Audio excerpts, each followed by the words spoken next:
Hello, Kim. Welcome.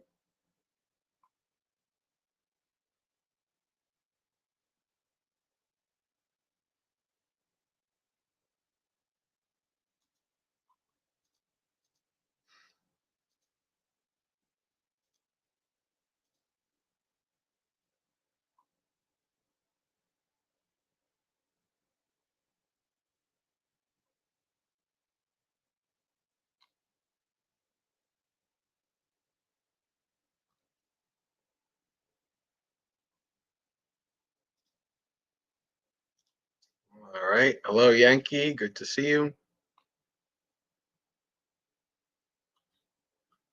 Let's get started with our chanting so we can start the meditation on time.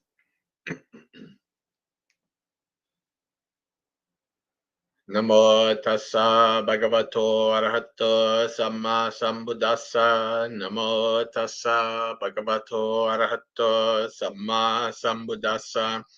Namo tassa bhagavato arahato samma sambuddhassa. Atupamaya sabbe sang satanang sukha kamatang pasitva kamato mettang sabbasate subhavaye sukhi bhavayang niduko ayang nityang ahang viya hita chame sukhi hontu majhata cha tavari verino himam hi gammatikemi Sattahunti Sukhi Sada Tato Parang Chara Jesu Chakavale Jantuno Samanta Chakavale Satanante Supanino Sukino Pugala Bhuta Atabhava Gatasiyum Tata Ita Pumacheva Arya Anarya Picha Devanara Apayata Tata Dasa Disasu Chati Ahanga Vedo Homi Abhyapijo Homi Anigo Homi Suki Atanang Pariharami Ahang Vyamahyang Acharya Pajaya Mata Pitaro Hitta Satta Majatika Satta Veri Satta Vera Huntu Abhyapajja Huntu Aniga Huntu Sukhi Athanang Pariharantu Dukkha Muchantu Yattaladda Sampattito Ma Vigachantu Kammasaka Emasming Vihare Emasming Gocharagame Emasming Nagare Emasming Ratte Emasming Chakkavale Issarajana Simattika Devata Sabbe Satta Sabbe Pana Sabbe Bhuta Sabbe Pugala Sabbe Attabhava Pariyapanna Sabba Ittiyo Sabba Purisa Sabba Sabbe Anariya Sabbe Anariya Sabbe Deva, Sabbe Manusa, Sabbe Amanusa, Sabbe Vinipatika, Havera Huntu, Abhyapajja Huntu, Aniga Huntu, Suki Yatanang Pariharantu, Dukkamuchantu, Yattaladda Sampatito, Mavigachantu, Kamasaka. English. Develop loving friendliness. Having seen that all beings, like oneself, have a desire for happiness, one should methodically develop loving friendliness towards all beings. May I be happy and free from suffering, and always like myself. May my friends, neutral persons, and the hostile be happy too. May all beings in this village, in this state, in other countries, and in all the world systems be ever happy. May all persons, individuals, beings, creatures, in all the world systems be ever happy. So too may all women, men, noble ones, non-noble ones, gods, humans, and beings in the lower worlds be happy. May all beings in the 10 directions be happy. May I be free from hatred. May I be free from affliction. May I be free from worry. May I live happily as I am. So also may my teachers, spiritual guides, parents, and friendly, indifferent, and hostile beings be free from hatred. May they be free from affliction. May they be free from worry. May they live happily. May they be released from all suffering. May they not be deprived of their fortune justly acquired. All have Kama as their own. May all who are in this temple, in this village, town, country, galaxy, and may all higher beings, devas who are in this place, all beings, all living things, all creatures, all persons, all those who have arrived at a state of individuality, all women, all men, all noble ones, all non-noble ones, all gods, all humans, all non-humans, all those who have fallen into woeful states, be free from hatred. May they be free from worry. May they be free from fear. May they live happily. May they be released from suffering. May they not be deprived of their fortune justly acquired. All have Kama as their own. All right, welcome Gregory, Jantha, and Visaka. Now it is perfect time for you to be here because now it's time for meditation.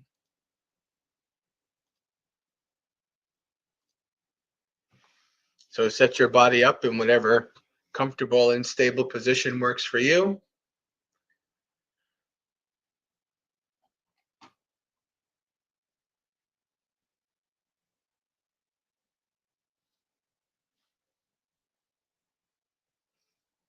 Start by doing your mindful scan of the body.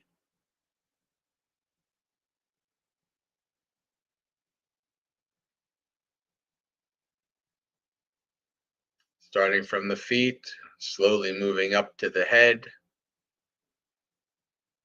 adjusting your posture as needed, setting yourself up in a comfortable and stable posture that will lead to you having less pain and discomfort as you sit for longer periods, able to allow the mind and the body to become calm and tranquil.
Remember to pay close attention to parts of the body that are very important for your posture, such as the knees, the hips, the spine.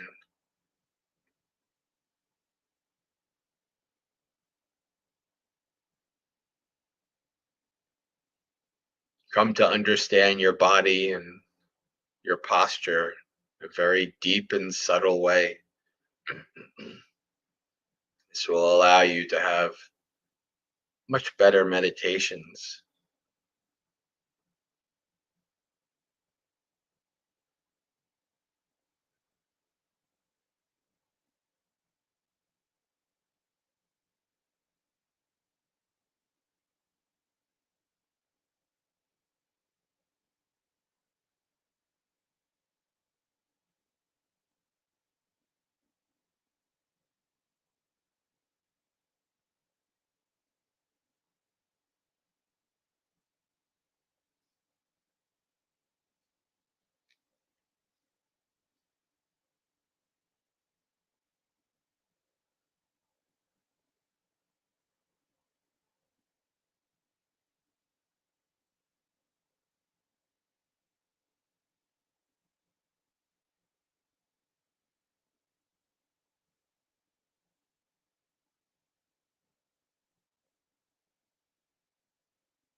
When you're done setting up your body in a comfortable and stable position, let the body go and take your 3 deep breaths.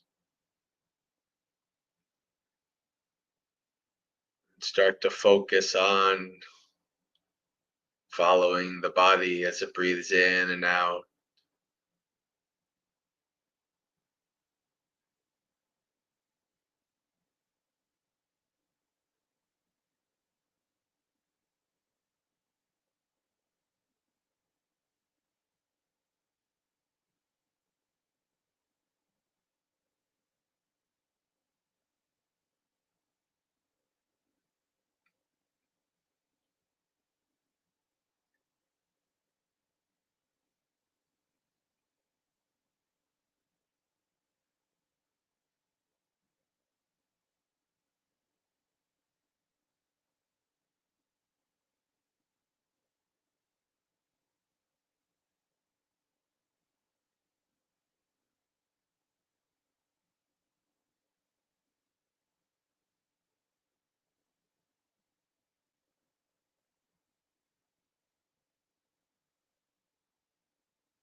Remember to lay down your burdens, put down the heavy backpack, and take a break. Stay with the breath.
Remember, acknowledge, let go, and return. Whenever you're distracted away, just come back. Train your mind to return to the breath. Let it see the benefits of following the breath, having a calmer, more tranquil mind.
Every once in a while, check in with the state of your mind.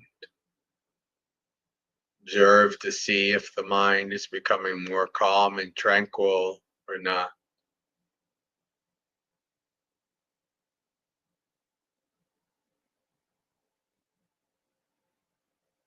As it becomes more calm and tranquil, you will be able to see more subtle, deeper characteristics, see the impermanence and the changing nature of the breath as you follow it in and out, in and out.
Slowly start to open your eyes, becoming aware of the room around you and your body's position in it.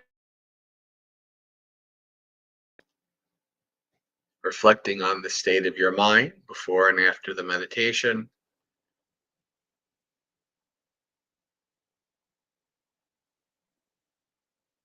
And contemplating any experiences that stood out. Welcome to those who joined us since the meditation, Jay and Louisa and Randy.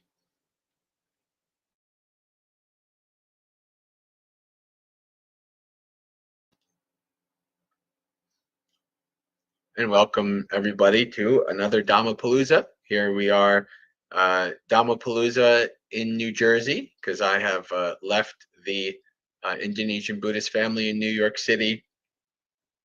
And then next Monday will be Dhammapalooza in Colorado. So 3 Dhammapaloozas, 3 different states, such as the way of the nomad monk.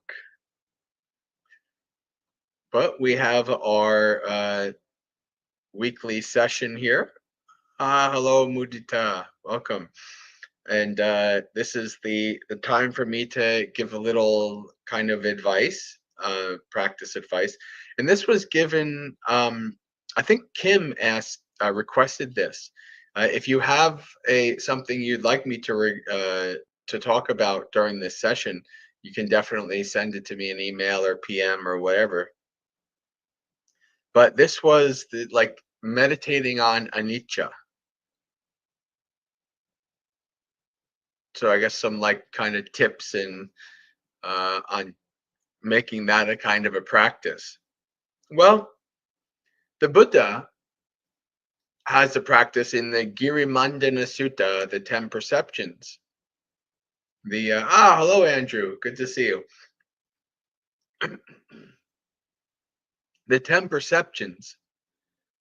The first one is anicca sanya. Recollecting, reflecting the perception of impermanence. And the Buddha does a kind of a wise thing here. The perception of impermanence is related to the 5 aggregates.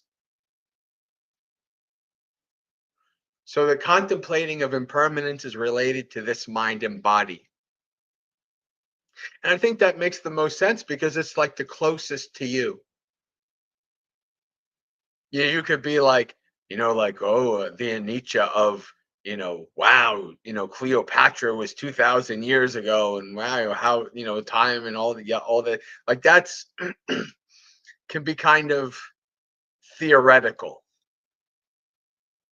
But especially if you have some years behind you, you can think about, well, how has my body changed? How has my mind changed?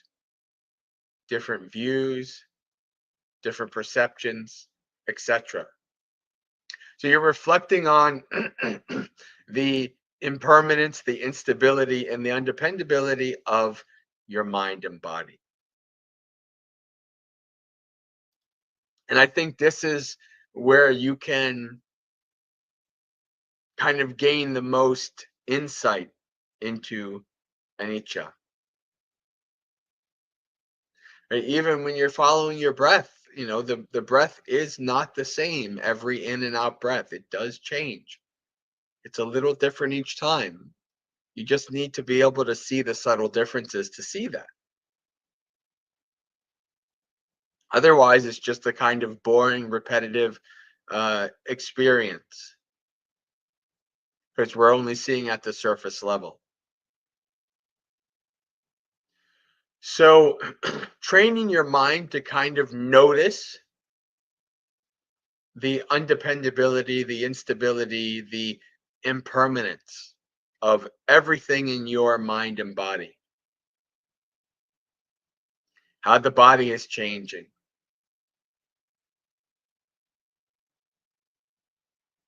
Right? Getting fatter, getting thinner, getting older. You're not getting younger. Nobody's getting younger. We're all getting older from the moment we're born. right? Getting stronger, getting weaker. Reflecting on the changing of the body, the changing of the mind.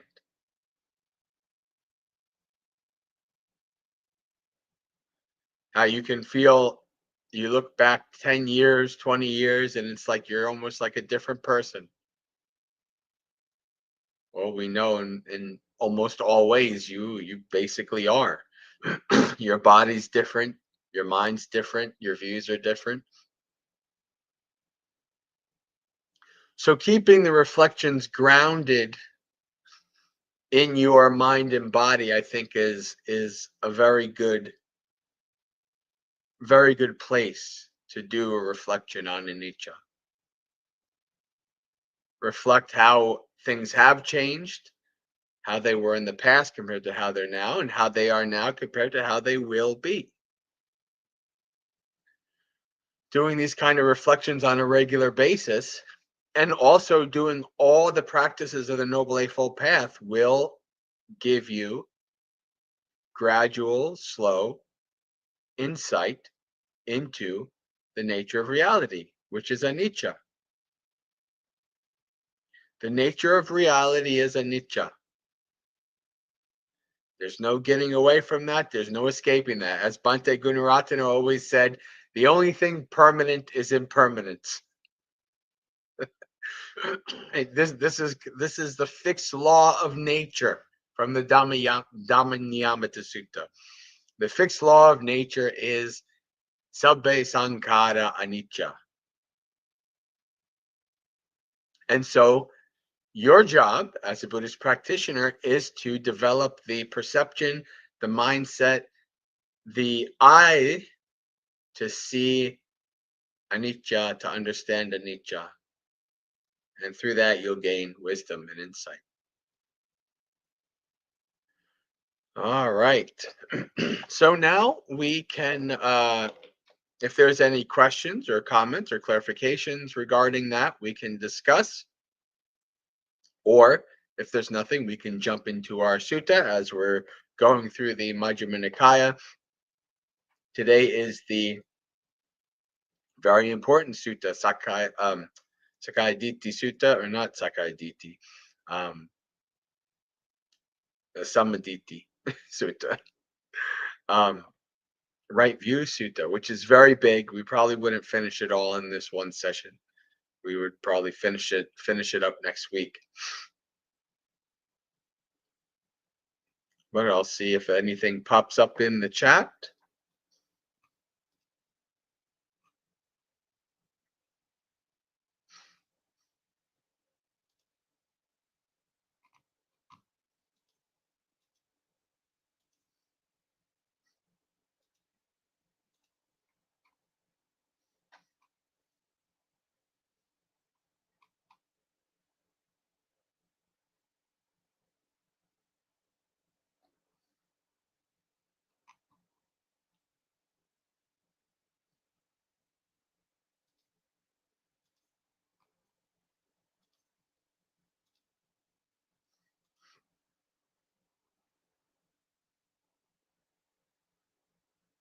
This is our 9th or 10th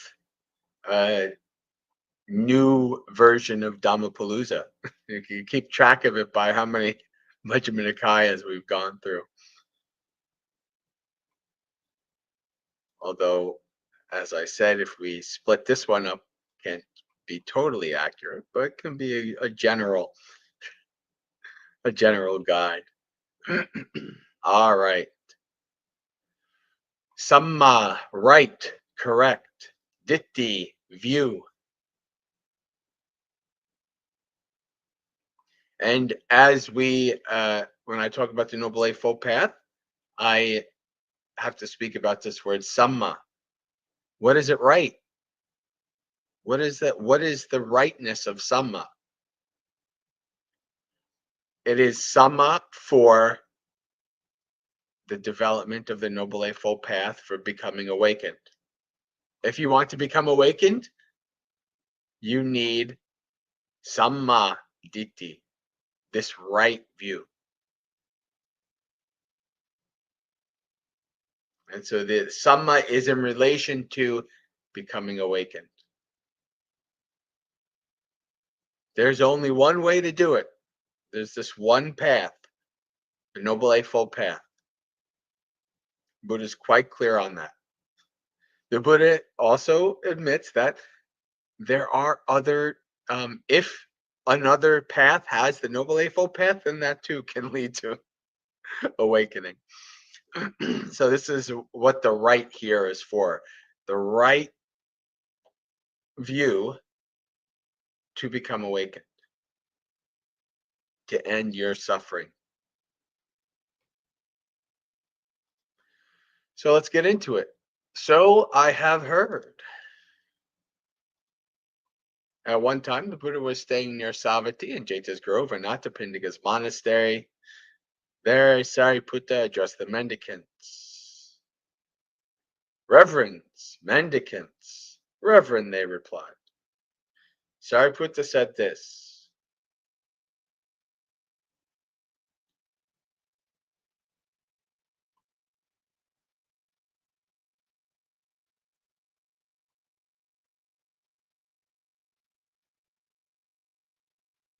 I'm just looking at the Pali real quick. Reverends, they speak of this thing called right view. How do you define a noble disciple who has right view? Noble disciple is somebody who's at least a stream enter. So this is somebody who's at least the first level of awakening. How do you define a noble disciple who has right view, whose view is correct, who has experiential confidence in the teachings and has come to the true teaching?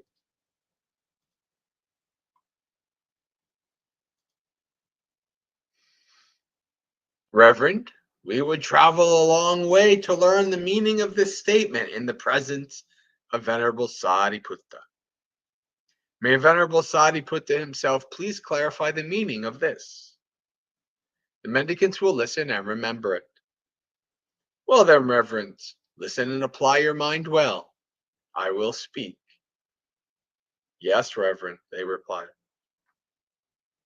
Sariputta said this.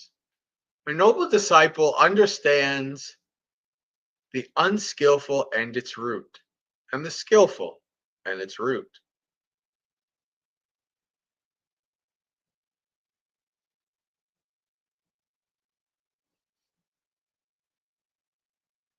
The Pali here, this is a very important word that if you do Pali chanting, you'll see a lot. Pajanati. So, and if you look up the dictionary, it's like knows clearly, understands. And that's like the direct translation. But when you see this word, this is like almost like an aria understand. This is a direct, deep, experiential insight into something. This is just not knowing, like, I know the sun will rise tomorrow. That's not what pajanati is. Pajanati is a very deep, wise, insightful understanding. So the noble disciple understands the unskillful, the akusala, kusalancha pajanati, and the root, akusala mula. Maybe you've heard this word before. There are three akusala mulas: greed, hatred, and delusion. Right? That in the suttas, these are called the akusala mula, the unskillful, unwholesome roots. Lobha, dosa, moha. So a noble disciple understands the unskillful and the skillful, so he knows the difference and knows the root of each. When they've done this, they're defined as a noble disciple who has right view, whose view is correct, who has experiential confidence in the teaching, and has come to the true teaching.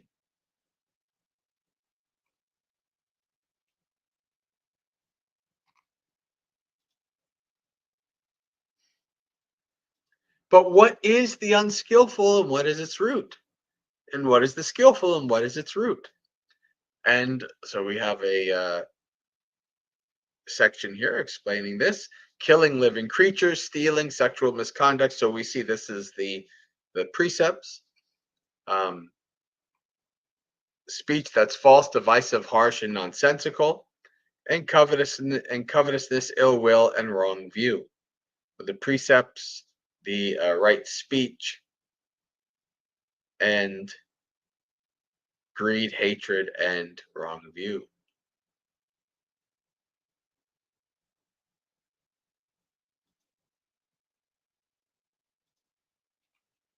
This is called the unskillful. And what is the root of the unskillful? Akusala mula, loba dosa moha, greed, hatred, and delusion. Lobo akusala mulang, doso akusala mulang, moho akusala mulang. This is called the root of the unskillful. And what is the skillful? Avoiding killing living creatures, stealing, and sexual misconduct. Avoiding speech that's false, divisive, harsh, or nonsensical. Contentment, goodwill, and right view.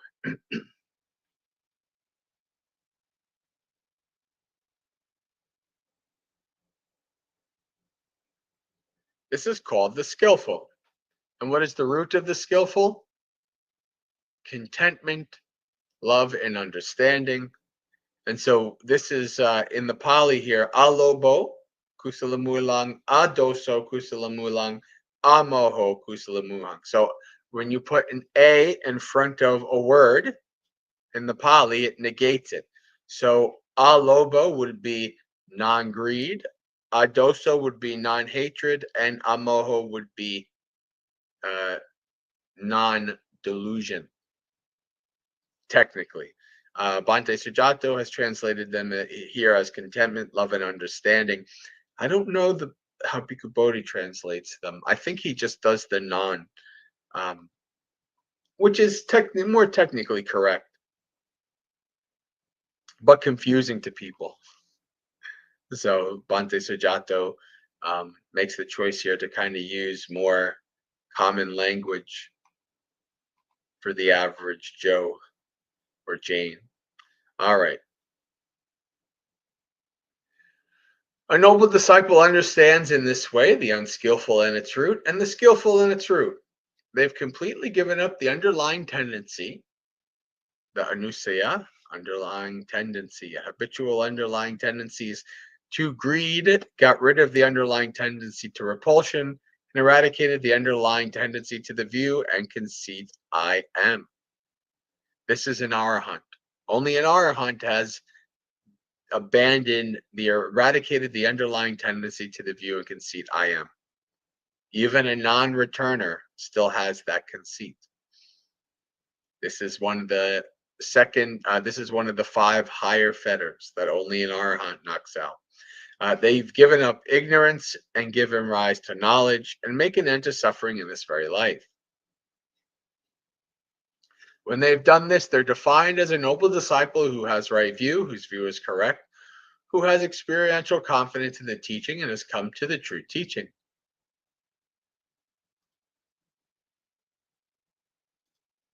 Saying, "Good sir, those mendicants approved and agreed with what Sariputta said." Then they asked another question: might there be another way?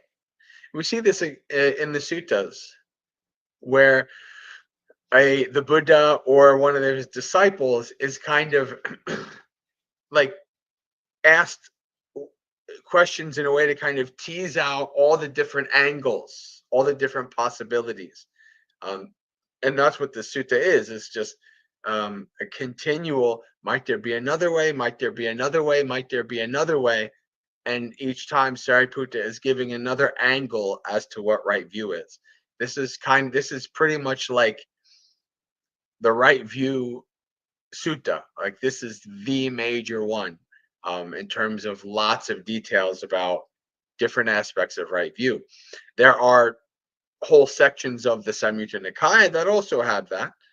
But in terms of one sutta, one large sutta that has a bunch of things, this is the sutta on right view. Saying, "Good sir, those mendicants approved and agreed with what Sariputta said." Then they asked another question.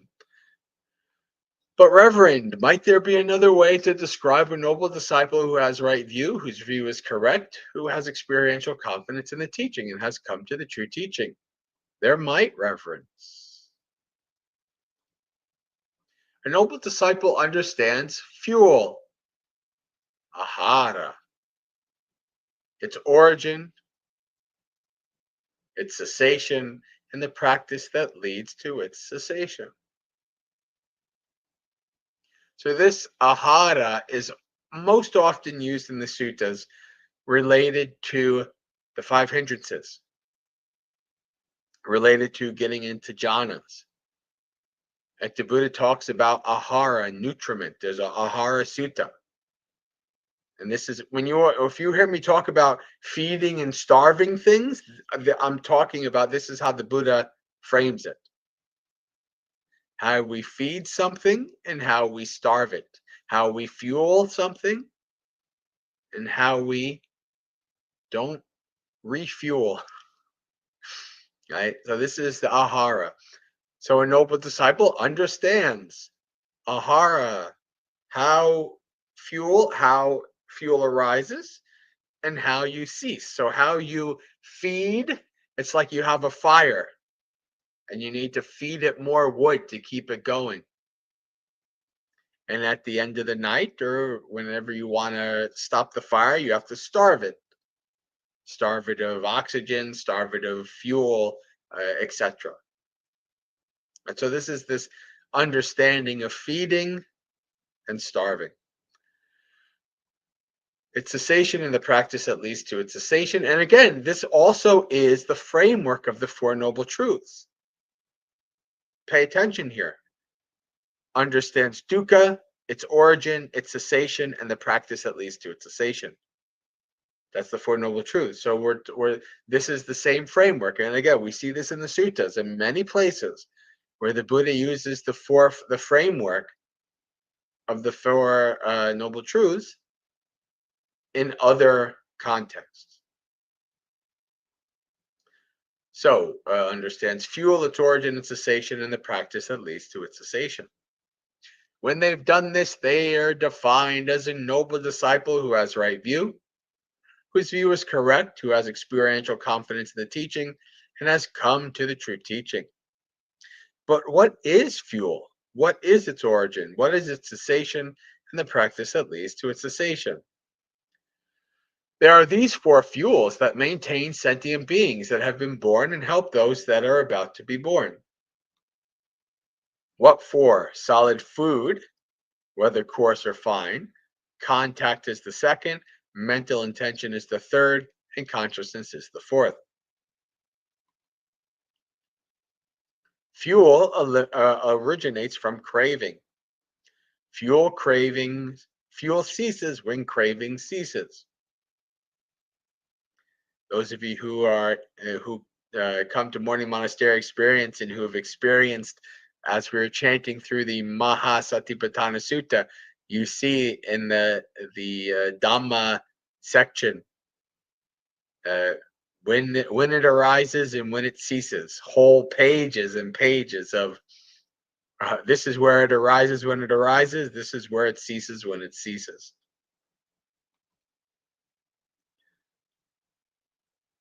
So we see where the fuel arises and where it ceases. The practice that leads to the cessation of fuel is simply this Noble Eightfold Path. Right view, right thought, right speech, right action, right livelihood, right effort, right mindfulness, and right immersion.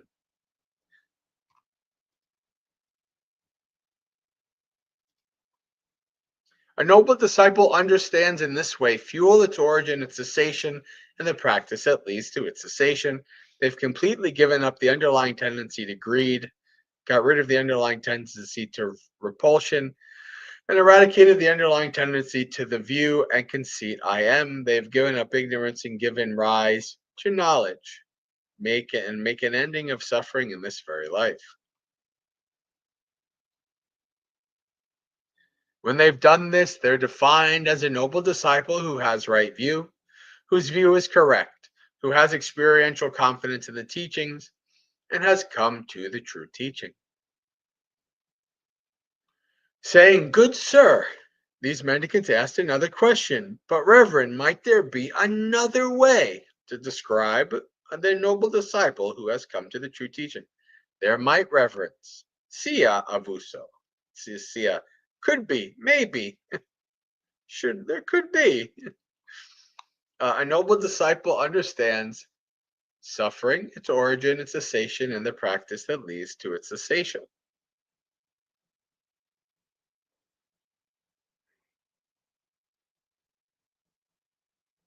When they've done this, they're defined as a noble disciple who has come to the true teaching. But what is suffering? What is its origin? What is cessation? And the practice that leads to its cessation. Rebirth is suffering, old age is suffering, death is suffering, sorrow, lamentation, pain, sadness, and distress are suffering.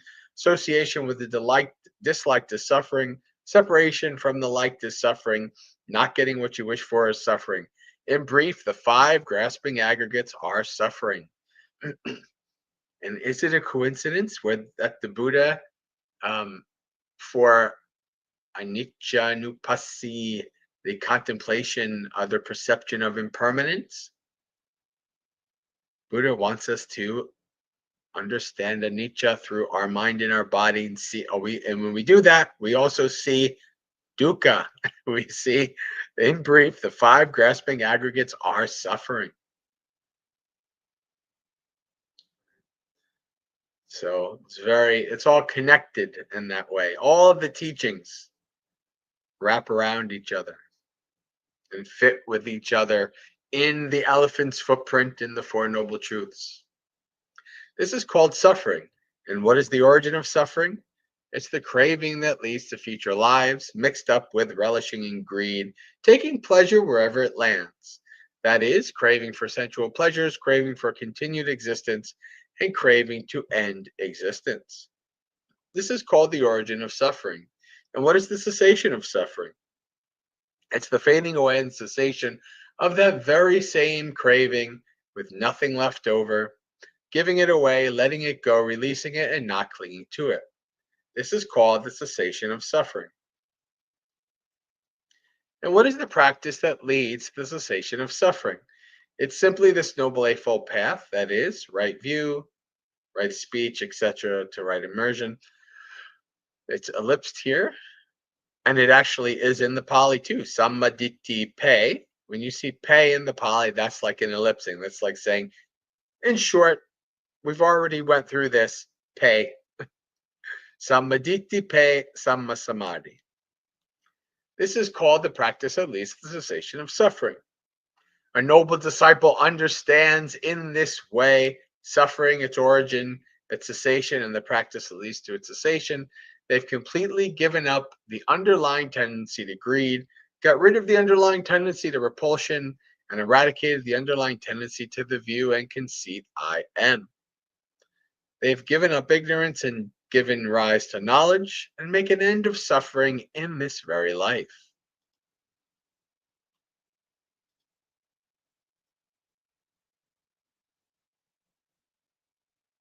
When they've done this, they're defined as a noble disciple who has right view, whose view is correct, who has experiential confidence in the teaching, and has come to the true teaching. Saying, "Good sir," those mendicants asked another question. "But Reverend, might there be another way to describe a noble disciple who has come to the true teaching?" There might, Reverence. See, we're not even halfway through the sutta. So we still have, and I don't think we're going to finish it as I thought, which is fine. We'll probably break maybe in 10 minutes or so, and maybe do some sutta roulette, then Dhammapada, and call it a night. There might be reverence. A noble disciple understands old age and death, their origin, their cessation, and the practice that leads to their cessation. There's some anicca nupassi right there. Understands old age and death, their origin. their cessation and the practice leading to their cessation. Hint, there's no birth, there's no old age, sickness, and death.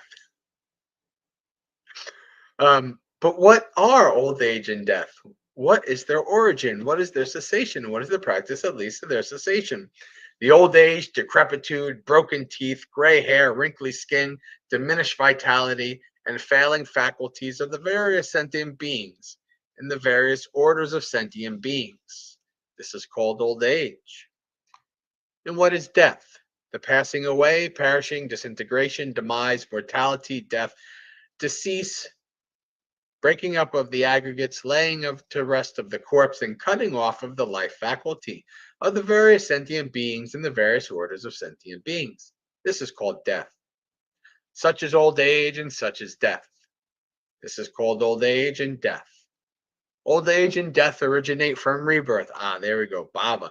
Jati samudaya, with the arising of birth or rebirth. Jara marana samudayo. It's the arising of death and old age. Jati nirodha, jara marana nirodo. So you see this in the chanting book, the Maggaseka chanting book, taken from the Bhavana Vandana. You can see this section. Old age and death cease when rebirth ceases. And the practice that leads to the cessation of old age and death is simply this Noble Eightfold Path. Might there be another way to describe a noble disciple? There might, reverence. A noble disciple understands rebirth, its origin, its cessation, and the practice that leads to its cessation. But what is rebirth? Jati. Jati is rebirth.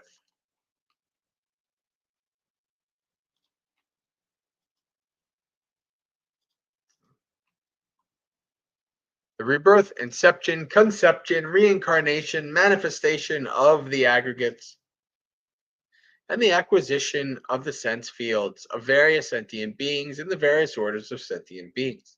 This is called rebirth. Rebirth originates from continued existence. So we hear this bhava.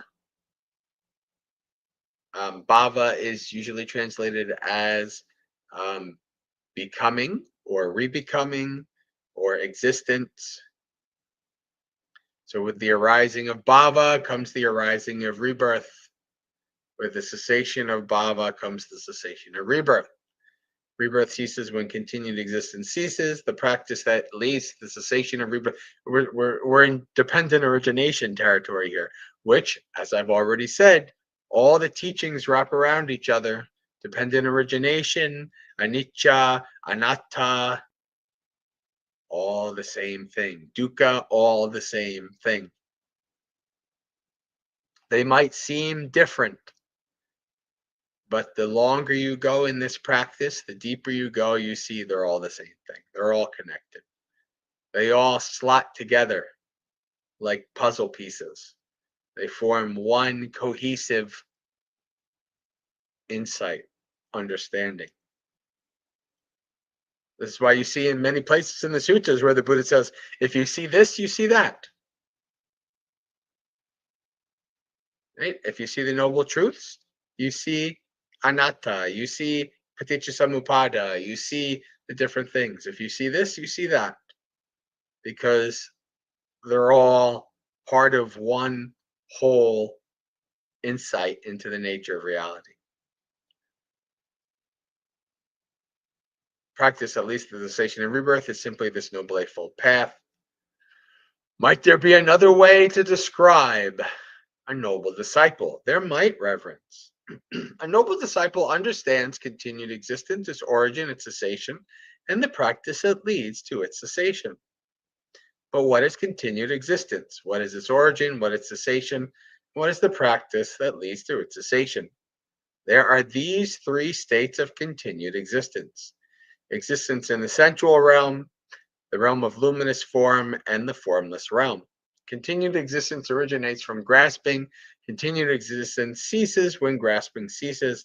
The practice that leads to the cessation of continued existence is simply this Noble Eightfold Path. And I think we're going to stop there.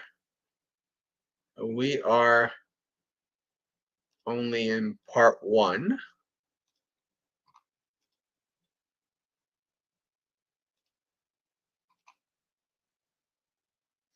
And what we will do now is some Sutta Roulette.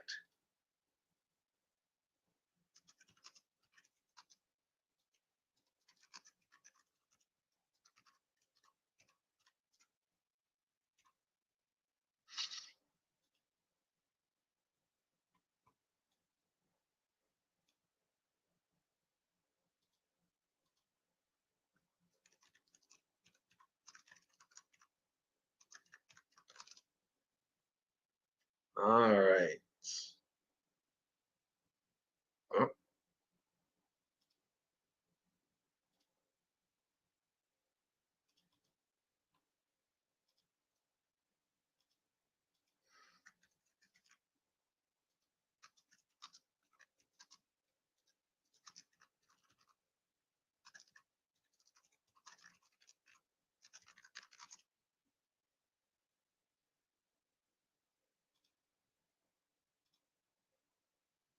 So we will bring up the Samyutta Nikaya, and we'll play a little bit, maybe 1 or 2 Sutta Roulettes. So a number between 1 and 50.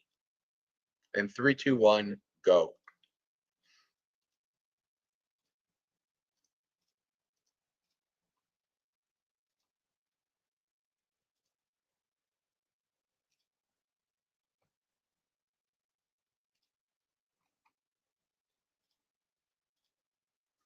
All right, 27.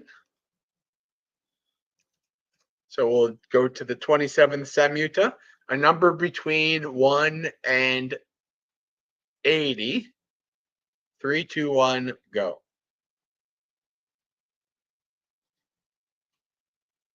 Basket of Discourses, Samyutta Nikaya.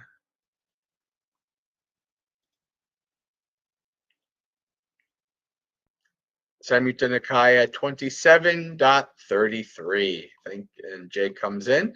So we'll go to Samyutta Nikaya 27, which is going to be the discourse on the Kilesas.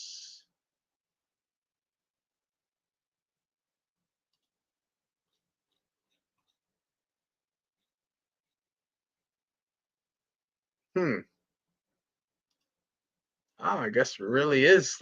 Yeah, that's right. I forgot. There's a short, very short suttas. So there are not 33. There's only 10. And I think they're quite short. So let's maybe go through them. There's quite short and there's a bunch of repetitions. So the eye. Mendicants' desire and greed for the eye, ear, nose, tongue, body, and mind is a corruption of the mind. When a mendicant has given up mental corruption in these 6 cases, their mind inclines towards renunciation. A mind imbued with renunciation is declared to be capable of directly knowing anything that can be realized. And so the next bunch are going to be the same thing, but just small gradual changes of the topic. Sights. So we did the internal sense bases, now external sense bases. Mendicants' desire and greed for sights, sounds, smells, taste, touches, or ideas are a corruption of the mind. When they've been given up, etc. We've gone through this. Consciousness.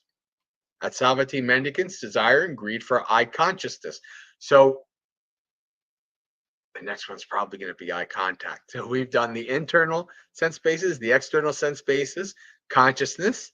The meaning of the 3 is contact. Desire and greed for eye, ear, nose, tongue, body, and mind consciousness is a corruption of the mind. When they've given up these mental corruptions in these 6 cases, their mind inclines towards renunciation. And here's contact mendicants. Desire and greed for eye, ear, nose, tongue, body, and mind contact is a corruption of the mind. Now they're being shortened. Mendicants. Desire and greed for feeling born of eye, ear, nose, tongue, and body contact, mind contact, are defilements of the mind. Perception. Mendicants' desire and greed for perceptions of sights, sounds, smells, tastes, touches, and ideas is a corruption of the mind. Intentions. At Savati, mendicants' desire and greed for intention regarding sights, sounds, smells, tastes, touches, or ideas is a corruption of the mind. Craving. At Savati, mendicants' desire and greed for craving for sights, sounds, smells, tastes, touches, ideas is a corruption of the mind. Elements. At Savati, mendicants' desire and greed for the earth element, the water element, the fire air element, space element, or the consciousness element is a corruption of the mind. Aggregates. At Savati, mendicants' desire and greed for form, feeling, perception, choices, and consciousness is a corruption of the mind. When a mendicant has given up mental corruption in these 5 cases, their mind inclines to renunciation. A mind imbued with renunciation is declared to be capable of directly knowing anything that can be realized. And that's the end of that Samyutta.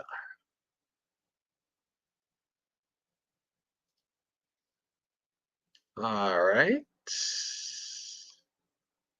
Let's do one more before we do our Dhammapada. A number between 1 and 50. 3, 2, 1, go.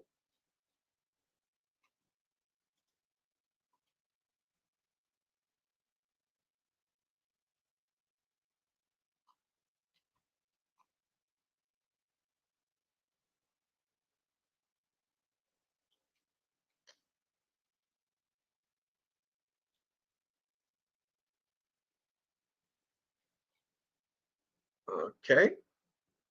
Kim is fast on the draw, so we will go with Rick this time. So we'll go to Samyutta 8. And now a number between 1 and 80. 3, 2, 1, go. Samyutta Nikaya number 8, which is going to be the linked discourses with Vangisa. Oh, this is another one that only has 12. The second number doesn't matter because might as well just go through them all. All right. Because it's probably going to be short. Or maybe not. Maybe not. Let's see what numbers came up. 57, 11, 45. Is there an 11?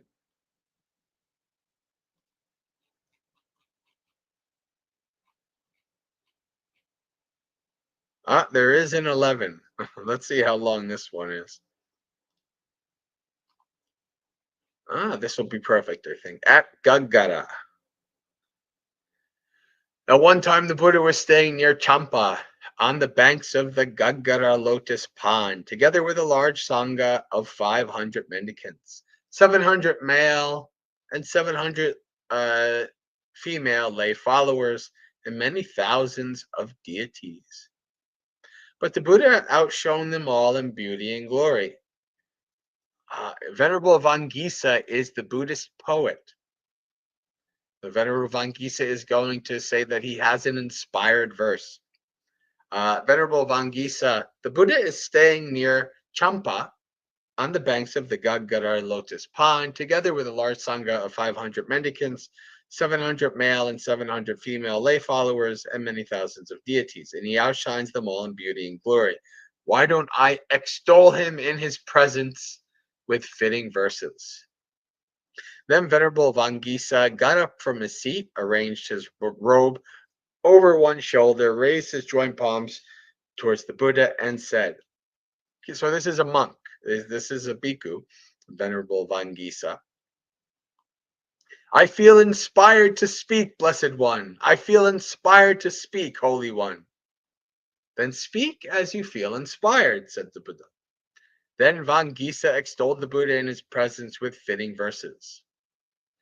Like the moon on a cloudless night, like the shining, immaculate sun, so too, Angirasa, O great sage, your glory outshines the entire world. Very nice. Very nice.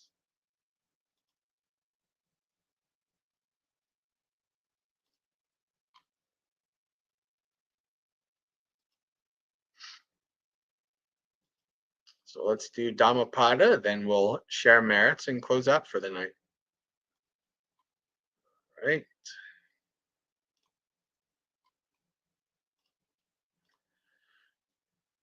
Anger.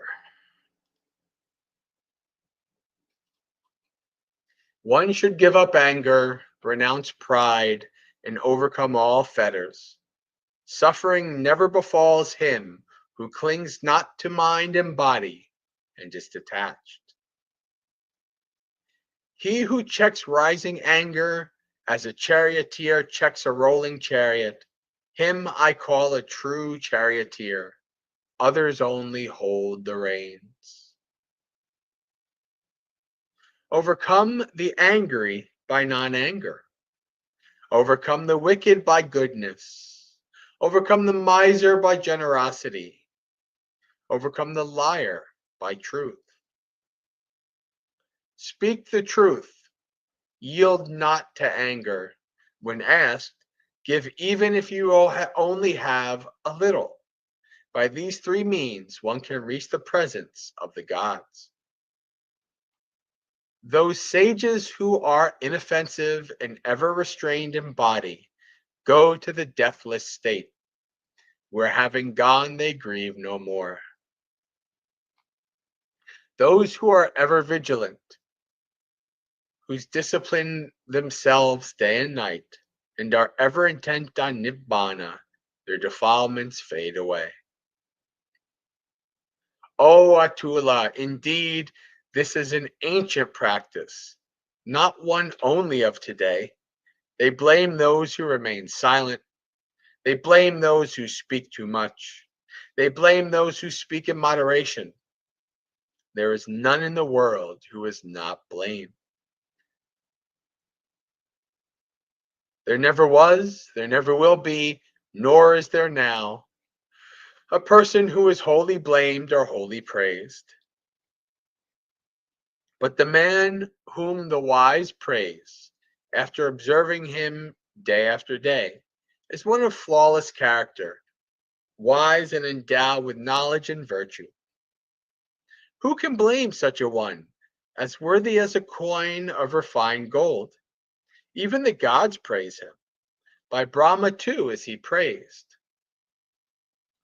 Let a man guard himself against irritability and bodily action.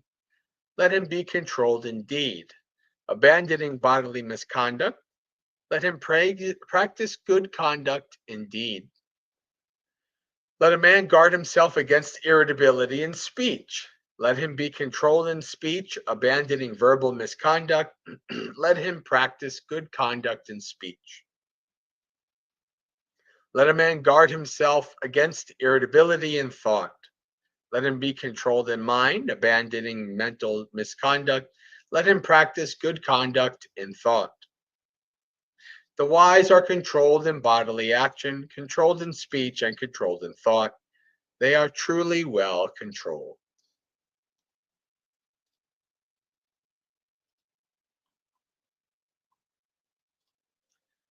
All right.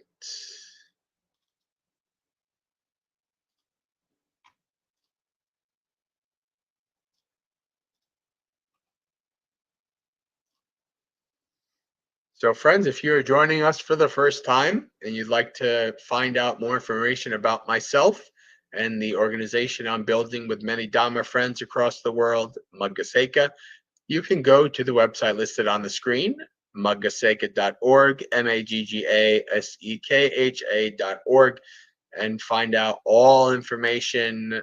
There you'll find all updates, news, articles, etc., all kinds of information to peruse there. And now we can share merits and call it a night.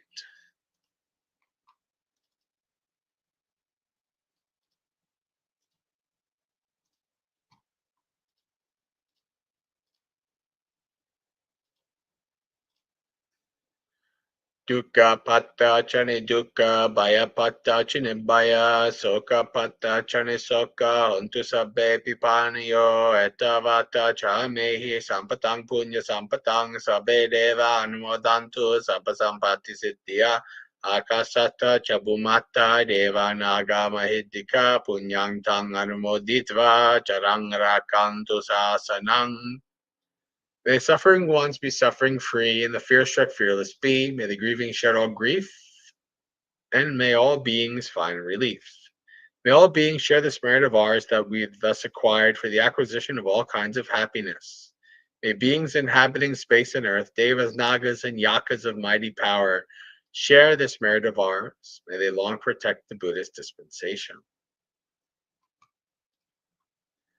All right, friends, we've come to the end of another Dhammapalooza. Sukhi Hotu, may you be happy and at ease, practice well and be well, and may you have a spiritually successful and peaceful practice until we meet again, which could be at any of our various events for throughout the week, or if I'm around next Monday in Colorado, another Dhammapalooza Monday night. So have a good week.